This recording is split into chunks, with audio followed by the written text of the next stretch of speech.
Hello! Hi, Wow, sis. you're I know. here. I'm back. Did you miss me? Yeah. I miss you sometimes when I'm away. Favorite mo nga yun sabihin ngayon. Ano ba yan? Para some boundary thing na you can't miss your twin all the Yeah, time. just sometimes. Okay, I miss you sometimes too.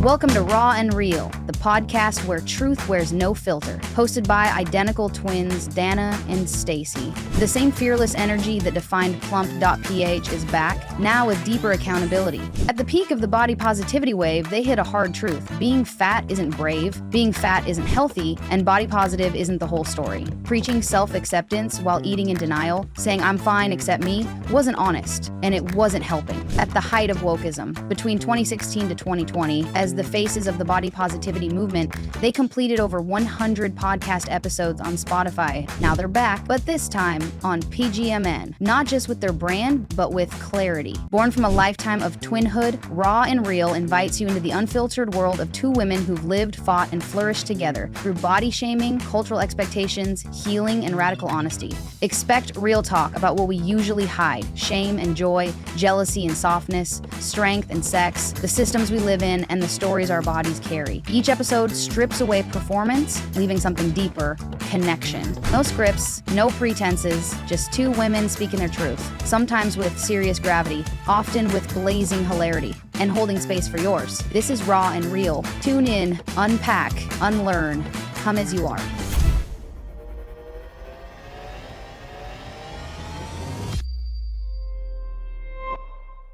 So, Yes. anong naalala mo sa librong ito? There are some good, may wisdom pa rin naman yung librong yan. Bigyan In mo some ng way. background. Bigyan mo muna In ng some way. background. So this is a book. Yan. It's a compilation of all our blog posts. Yeah, our best blog post. From the Plumpinay days, which we launched noong 2009 pa. 2009. It's crazy. We were still in college. Yeah. Yeah. Dami nating kuna online noon pa lang. And then, until it ABS-CBN it evolved published it. to a magazine. So when we were about to oh. turn it into a digital magazine, from the Plumpinay blog to plump.ph, we were tapped by ABS-CBN Publishing to compile everything and put it in a book. And ito yon. Na may flow siya eh. They Yeah. wanted to be like a blog book. Yeah. Yeah, ganon. And okay naman siya. Although we are going to read some of the old This is a stuff. book review today. Yeah, book review, book commentary of some sort. So, basahin muna natin yung nasa likod. Ayan, sige nga.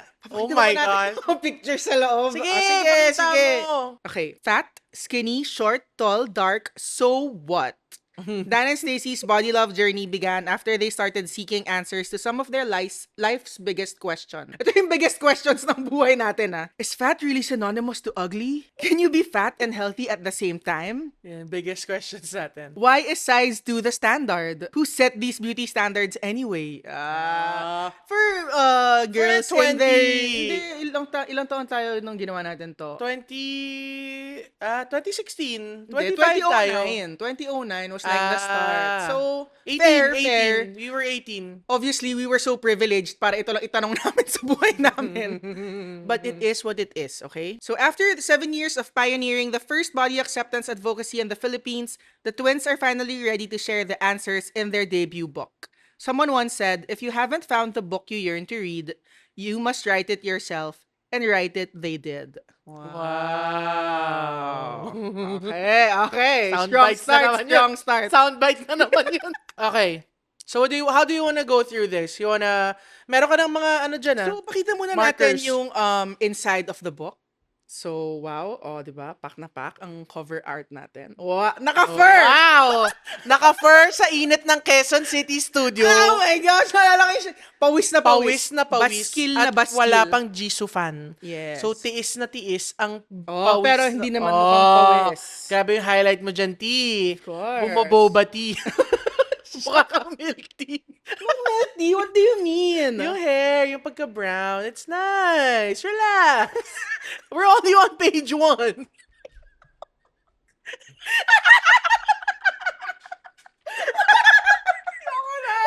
Guys, bakit hyena? Okay, relax. Oh, So, this is a copy This is my copy. Si Oh Dana, my sinulatan ako. Oh, nagpa-autograph ako sa author. Yan, nagpa-autograph. Nagpa-autograph ako sa author. Ito yung sabi sa akin ng author ng libro. Stacy. Your strength has inspired me more than you know. Charette! Nakasulat! May charette. Nakasulat! Stop meowing in the morning. Hindi pa rin nagbabago yun. Oh my gosh, I've been meowing since... We were 2. Stop Stop pinching my nipples in public. Ba't mo sinulat? Because that's for your eyes only. Stop! Ron Real to, okay? Stop sucking at washing the dishes. Oh, excuse me. Oh, yeah, you Magaling do. na ako maghugas ng plato ngayon. Yeah. After 10 years. Oo. Keep being awesome though. I love being your twin. Yes. Kaka-proud. Char! Okay, Dana. Wow, bating-bati tayo dyan. Ba't ba tayo nag-aaway dito? Okay. Okay. Maganda. Okay, so nag-earmark. Tama ba yun? Nag-earmark. Sticky note. Nag-bookmark na kami ng yung mga crucial posts na we want to talk about today. So, this is the first one. It's about media detox. So, we want to talk about whether we still agree or kakontrahin na namin yung mga pinagsusulat namin in this book. Right. So, here, we were talking about the power of a media detox, especially, and, you know, I'm still so passionate about this part because we were raised by MTV, you know, talagang wala tayong nagbabantay sa atin with how we consumed media before. Yeah, everyone was too busy Like, to care. dude, high school pa lang, I would watch The L Word when Right. it's on. Yeah. Like, really all these adult series and movies. Right. Pero syempre, parang since it's being talked about in school, like, it's this secret na a few people only talk about and Tapos discuss. magpapasahan ng DVD. Oo, diba? Nakaipit Parang, sa diary. Syempre, you wanna be like in the know na parang cool ka din. Oh, syempre. So, this is a good flow chart ba ang tawag dito? Yes, flowchart. Chart. If you need a media detox. Okay? Wow! Gumawa ka ba ng chart Gumawa tayo talaga? niyan. Okay, sige So, nga. first, the question is, what type of media do you spend most of your time on? Is it TV, print, social media? I don't know why that's relevant because wala pang digital magazines but- nun. yeah, but my point is how is it relevant when all of it Is media anyway. And Parang diba? mainstream media. Anyway, how much time do you spend on this form of social media? So is it a few hours, 2 hours, 6 hours, 8 hours? Ikaw, sige, sagutin natin. Habang ginagawa natin to. Man. How much time do you spend on social media now? I can't say social media because, okay, fine. Ang dami ko nang dinidisclaimer. Oo. Siguro mga 8 hours, 10 hours. Ako kasi meron akong app called AppBlock na in-install sa phone ko. So it's a cool app para it hijacks all the social media or the apps na you want para meron kang control in terms of usage. So kung gusto mo, parang set mo 1 hour a day on Facebook, 1 hour on Instagram, ganon. Pwede. So yung sinet ko is 8 hours. 8 hours on Facebook and Instagram. And nauubos ko talaga siya. Stacy! I know. That's such a high 8 hours nang may app. Akala ko proud ka pa na ako. I have an app. So it blocks all of the social... 8 hours din. That's too much, no? What do you think? It's too much. It's too much. Okay, what kind of info do you usually consume? Honestly, I'm just relying on my algorithm. Whatever it feeds me. Although I've curated my algorithm para more societal issues. But mostly based in the Yeah. US eh. Oh. Like, mga Candace Owens type of content. Sino pa ba? Brett Cooper. Yeah, but even so, even if you tell me that you curate your algorithm, The Explore page though is super it's nasty. crazy! Nagulat nga ako eh, na Bakit parang, how is porno na this? doon? Sobra, girl. As in, nagulat ako Pati na. yung mga thumbnails. Yeah. Like, this is And so all suggestive. plus all the AI shit. Yeah. It's so like, why are we Na sinesend sa atin ng here? mga Xers tsaka boomers na, ay, patay na daw si ganito. Oh, totoo, sa family group chat namin, parang Parang hindi. pinatay na nila si Tom Cruise. Or may bagong breed ng hayop na parang, wow, that is so AI. That's so AI. Yeah, different Yan. types. Okay, so how do you feel after consuming these sorts of content? Depends what sort of content. Honestly, like, if I consume mga, alam mo yung account na challenged humans? Oh my gosh. No. It's just like, yung mga nagwawala on TikTok, yung mga naka-choker na animal, tas parang fox daw sila. You know, medyo really unhinged type. Unhinged. So, to make you feel good about yourself. No, it makes me feel sad and angry na parang this is the state of our world. Like, oh my gosh. Like the attack of Imago Dei, which is like us being created in the image and likeness of the Lord and or God. Image of God, yeah. So, yun lang, parang it just really makes me sad and depressed and just a little bit hopeless. And then, when you feel sad and depressed, what's the next app you go to? Shopee.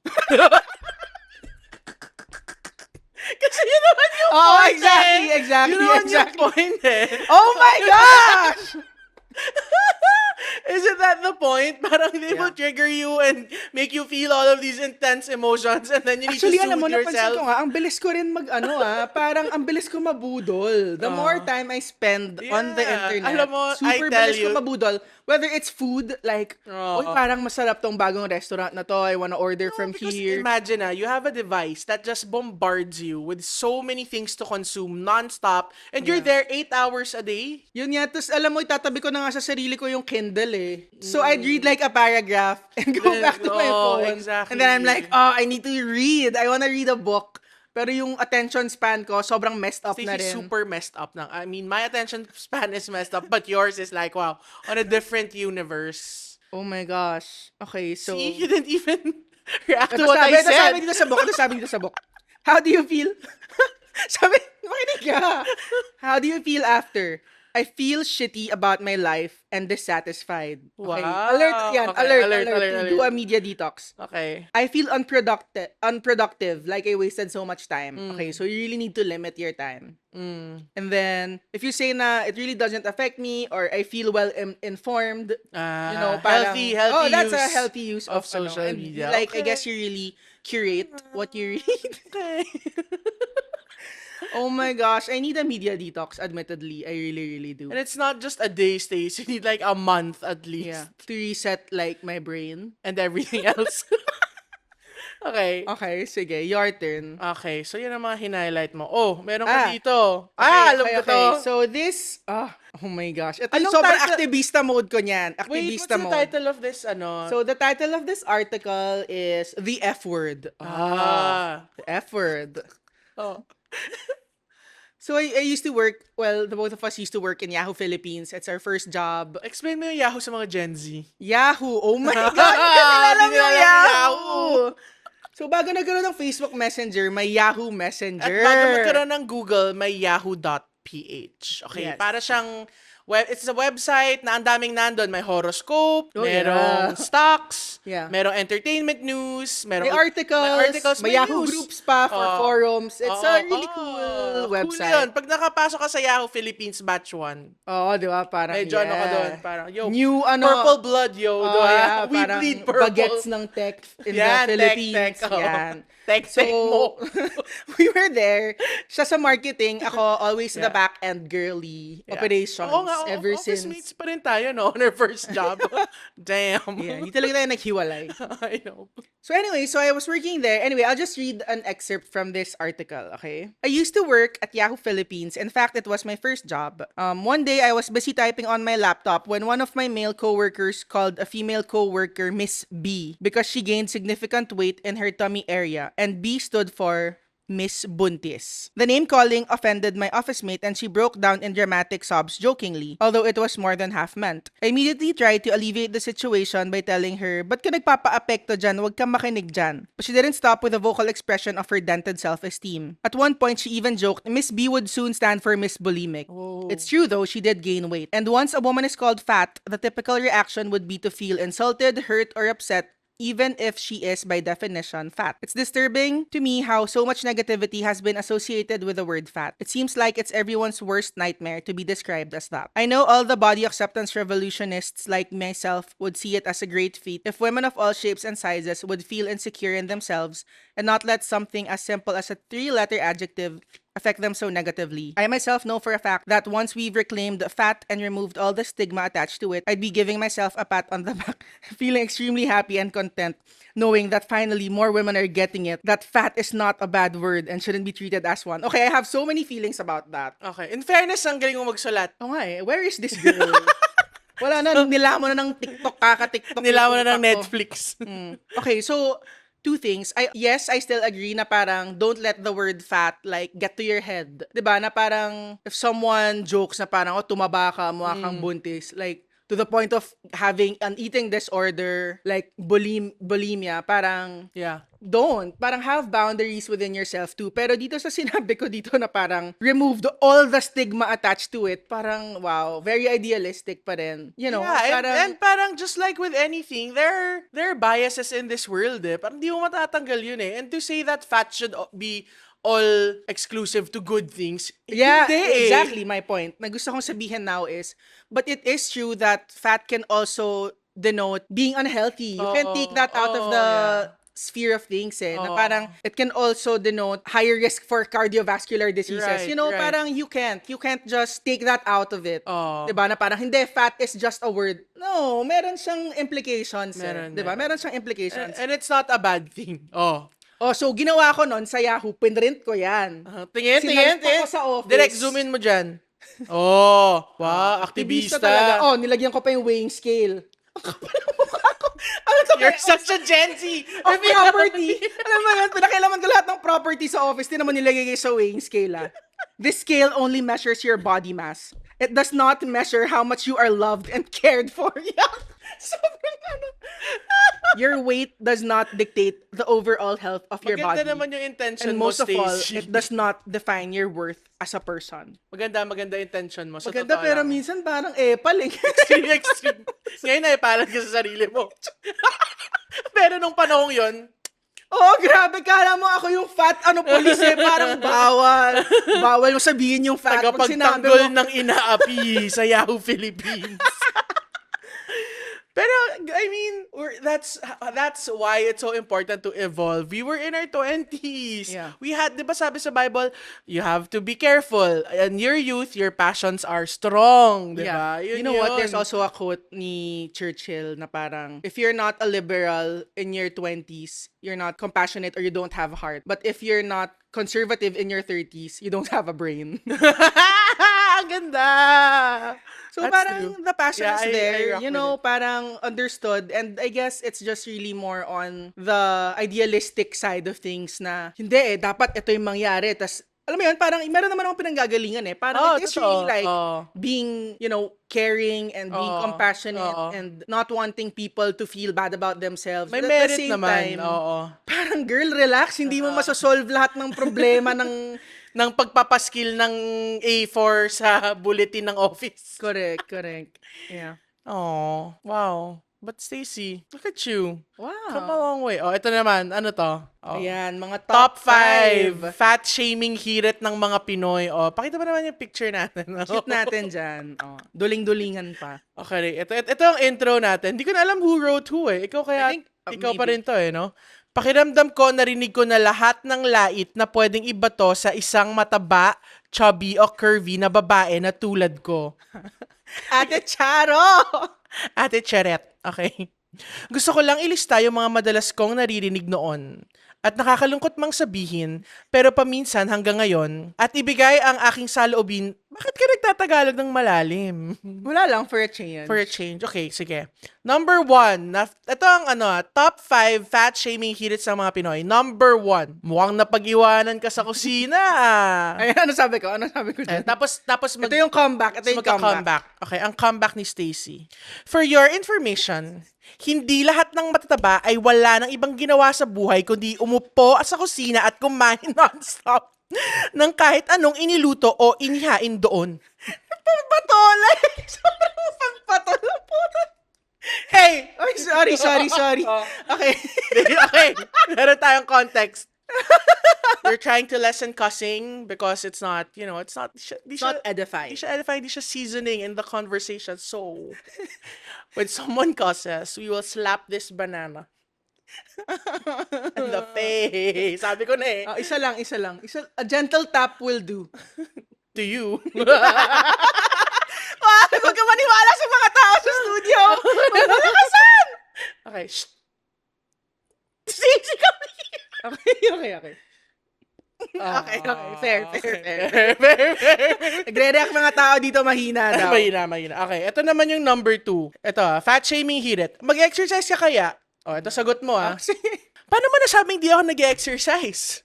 Dahil ba malaki akong babae? Stacey, this is so bad. Bakit hindi mo muna pagsabihan yung katabi ko na ang lakas manigarilyo at walang ibang kinain kung hindi bacon at walang ibang ininom kundi soft drinks at iced tea? Nilait ko pa yung bacon, keto. Oo nga naman. Wala siyang maririnig from you kasi payat siya. Okay, wait lang. Totoo naman, I still stand by this na parang, people like to equate the body size with the fitness level kung nasan man sila. But I've met big people who can like, oh yeah, right. Like sumo wrestlers and wrestlers and whatever. sumo wrestler yung naisip. And also, meron ding mga tao na sobrang payat na grabe magyosi. Tawag doon toffee. And thin yung- outside, fat inside. Pre-diabetic or diabetic That's na true, that's because true. they eat sugar pero hindi lang nagmamanifest sa body nila. So, you really can't say. So, In fairness, sa shoot na to, nagbasag talaga tayo ng weighing scale. diba? Pinaglalaban. We're so trendy. Honestly, I still think like the scale is not the best gauge of health. Right. I think it's your waist to hip Ratio, ratio. yeah. Okay, next. Number 3 na tayo. Baboy!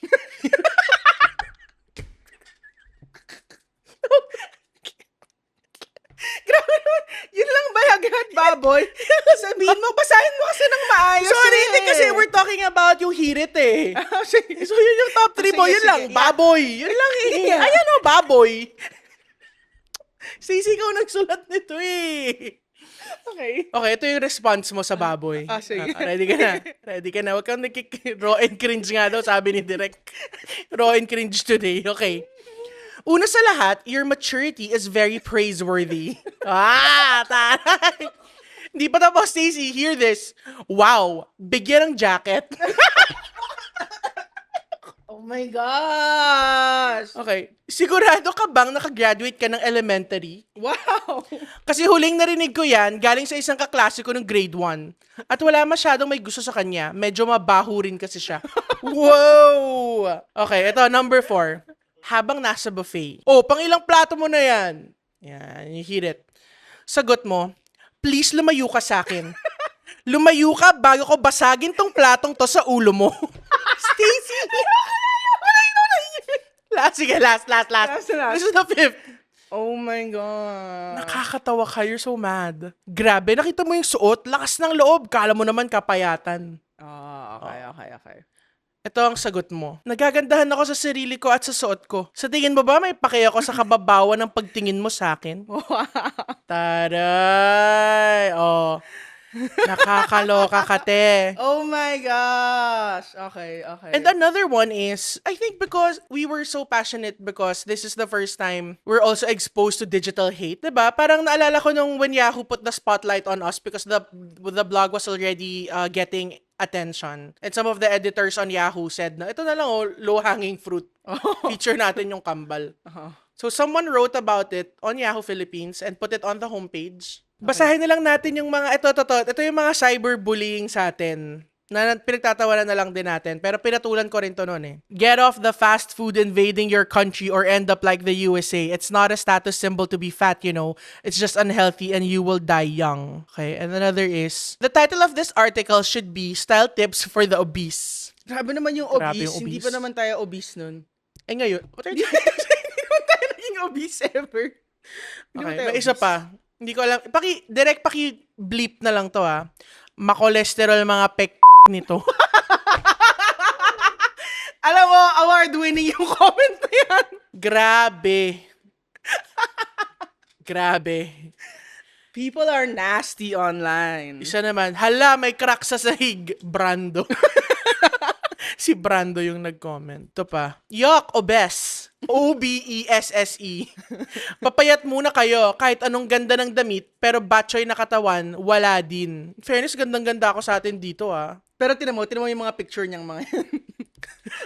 Tino, mukhang maasim. No offense meant, but para silang skinless Miss Piggy. Wow. Skinless? Baka ibig sabihin niya hairless. Charot. Kahit anong isuot mo, mataba ka pa rin. Taba. Haha. Sige, kain pa. Haha. Kain lang ng kain. Haha. Alam mo, So noon pa lang, funny. kailangan na talaga ng Philippines ng media literacy and media, online decency. Gagawa Agreed. tayo ng course niyan, okay? Kung paano mag-respond, kung may gusto kayong mga comments na ilagay online. Tips sa mga girls, ayaw namin lalaki ng mga baboy. Okay. Ito, ako naging boyfriend mo. Ito yung sobrang tawang-tawa ko. Ito talaga, this one takes it. Nag-comment sa picture ni Stacy. Ako naging boyfriend mo. Ikukulong kita ng 30 days. Hindi pa to sinandro. Paglabas mo, pasasalamatan mo ako kapag nakita mo sarili mo sa salamin. Pero papipirmahin muna kita ng kontrata na you got detained on your free will and you will be fined 50K if you break up with me. And under no circumstance will you be able to file a lawsuit against me. Yun. Dash Mark Adrian. Oh my gosh. These My people. God. So these are, but you know, at the end of it, I think we wanted to highlight it because we wanted to also show that it is that's it. When you put yourself out there, when the spotlight is on you, people will have something to say and you can't fault them for it. And also, I think during this time, no, I specifically like considered it as fat discrimination. Na parang, see, this is why fat discrimination exists. Blah, blah, blah. But really, like, if you go to anyone's public page, Oo. meron talagang mga nasty oo. comments eh. It doesn't matter if it's about your race, it's about what you're wearing, about Kahit your nga, lifestyle yeah. or your size. Yeah. People are just nasty these days. Yeah, and they have something to say. Always something to say. Yeah. Uy, 3 times tong shoot na to. Cute. Oh my gosh. We Yung launched mga our swimsuit. blogger days. Yeah, we created our swimsuit line because it's so hard to find good plus size swimsuits in the Philippines. So we Okay, created so for it. our last commentary sa book na to, I want you to discuss this bilang ikaw ang nagsulat nito. Grabe to. Hindi ko to. ina-expect to. Okay. Read an excerpt. So, syempre, in our 20s, dyan nag-uso ang, parang in the world, if you're in the world, the message is, the more powerful you are, if the more sexually active or sexually desirable you are, diba? Yun Fuckable is the Oo, word. parang if you're fuckable, quote-unquote, Then you're valued more. oo, pero in the most Sick way. in the most sick or in the most shallow ways, diba? Okay, so I took that bait.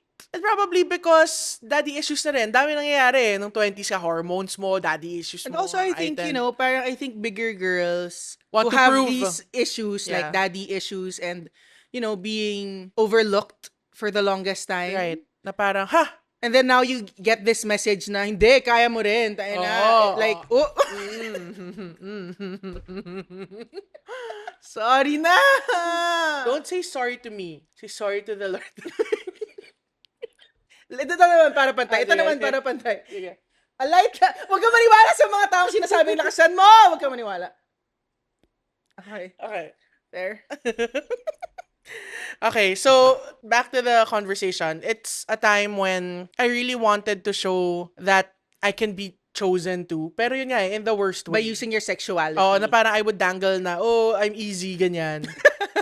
All out na eh, no? Oo. Parang, dali na. Parang, I'll make it worth your night, whatever. But then, when I was doing it, parang, oh my gosh, this is not, the payoff is, parang bakit nagne-negative emotionally, spiritually, parang, and physically din naman, since these men aren't out to please, because why should they? Yeah. Takes effort and work. Parang, they're just out to take. Yeah. So, I wrote this article, and it's called, I Was a Big Fat Slut. Napaka Napaka-demure nung title. Okay, to. I recently checked out a friend's Instagram account and noticed that she had wiped her page clean. 0 photos, zilch, nada. With people being more conscious of their social media feeds looking like an art gallery of some sort, I assume she wanted to have a clean slate and start over. It made me toy around with the idea of clearing my very random feed, which made me do an unanticipated thumb exercise with my non-stop scrolling. I was already at my 132nd week when the Square Amaro filtered photos started taking me back to a season of my life that was all about partying, attracting boys, and shopping. Not that any of these things are bad, it's just that I was willingly doing it all in excess to prove something, to have an identity, to show the world I was living. I was turning 22 when I got my very first iPhone, and discovering apps brought so much joy to my pathetic jobless life. Scout, ang lolo ng TikTok, ay ang lolo ng Tinder. Naalala mo, Scout? Yeah, okay. Wala pang okay. Tinder nun. Scout had just become a trending topic years before Tinder became hot. And right after I downloaded it, I was instantly connected to 10 different attractive and aggressively horny guys sending unsolicited dick pics, wanting to have cyber sex. I was in a very bad place spiritually and emotionally, but I didn't know it just yet. All I wanted was to become quote-unquote fuckable after the 30-pound weight gain from my PCOS and a prior episode of severe depression. A fuckable fat girl, yes, I wanted to be just that. You know, challenge the status quo. I was sick and tired of people always assuming that big girls didn't and couldn't get the D. So I went my own way to prove them wrong. At your own expense! My own expense. Galing.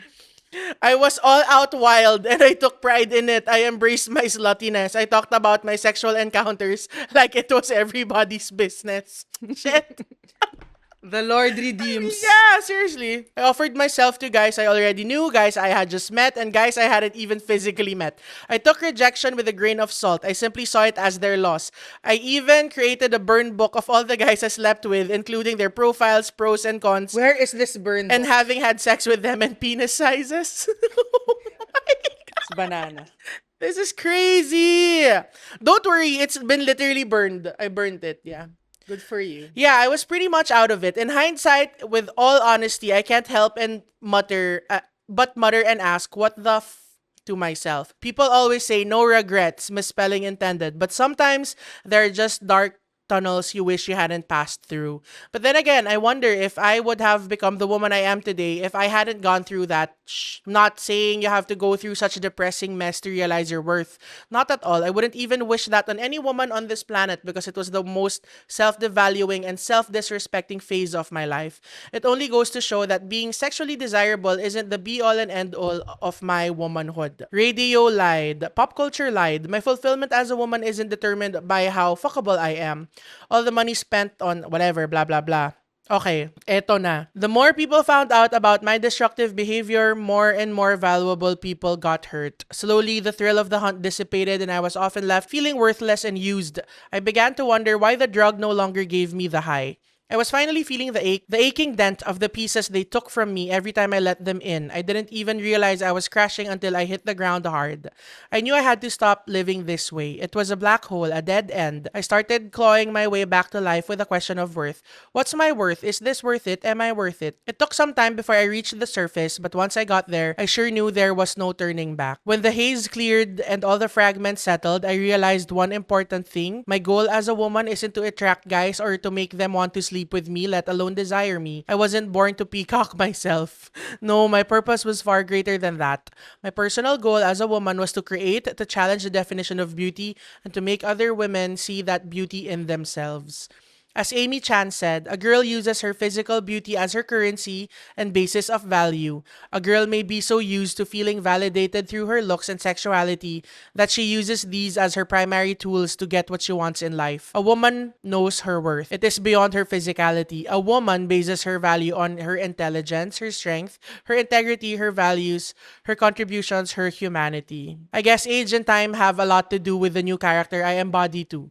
I wanted and chose to be this girl back then, at that time, but that was exactly who I was, a young naive girl with a deformed perception of self-esteem and worth. As I started deleting the photos from my Instagram one by one, I suddenly stopped. I'm deciding to keep some of them posted for the world to see. It wouldn't hurt to be reminded of how far I've come. Sure, I was a big fat slut, but if I had to be that to become the strong woman I am today, a woman who accepts her flaws and knows her value and worth, so be it. Philippines! Grabe! I feel so much empathy for that girl. Yeah. Parang, wow, Dana, the Lord is alive. Yeah. Buhay ang Diyos. Grabe, that's naglayas crazy. ako kung ano nangyari nun. Oh, yeah. Naglayas, binugbog ni mama. Correct. Ang daming craziness. But, parang when I published this on the blog, I wasn't expecting anything of it. But it became, talagang people shared it, and we Yeah. got like 100 messages the next day, emails from girls saying, I want to stop na rin, blah, blah, Yeah, blah. yeah. Diba? Because it just really takes one voice to like be raw and real about that kind of like experience. Yeah. Tsaka parang I think we're just so used to gaslighting ourselves eh. Na it's empowerment. Oh, I'm so empowered. This is the life, But Yeah. at your core, if something's not feeling Yeah. honestly good, parang it's time to reevaluate too. So, Agreed. what a journey this book, Yeah. no? Dami Parang, pa yan. Although, clearly, we don't naman completely disagree with the stuff we've put on there. but we have evolved. you But can we say. have evolved. And some ideologies we no longer believe in because I think reality hits. Yeah. Parang, na masakit yung likod ko. Tumatanda na tayo. Kailangan mo na talaga And and parang I guess Paka-healthy. we've also stopped being so idealistic and just parang may balance na tayo of, hindi, this is the world we're living in. Yeah. Parang there are certain things na yes, we can try to change it. Yes, we can voice out Yeah. to try to make a change. But the reality is, this is still the world we live in. And it's a fallen world, This is not where we will get justice and redemption. Right. And all of these things. Yeah. So there. Nasampal ako twice ng saging! That is it for today's episode. What a journey. Sabi nga, what a journey it has been. Amazing. Stop stretching the banana. Dude, pwede rin siyang pang workout resistance band. Resistance band? Resistance band. Bobo, hindi nag-workout talaga itong mga to. Okay. Salamat sa pakikinig at sa panonood. Catch us on the next episode. Yay!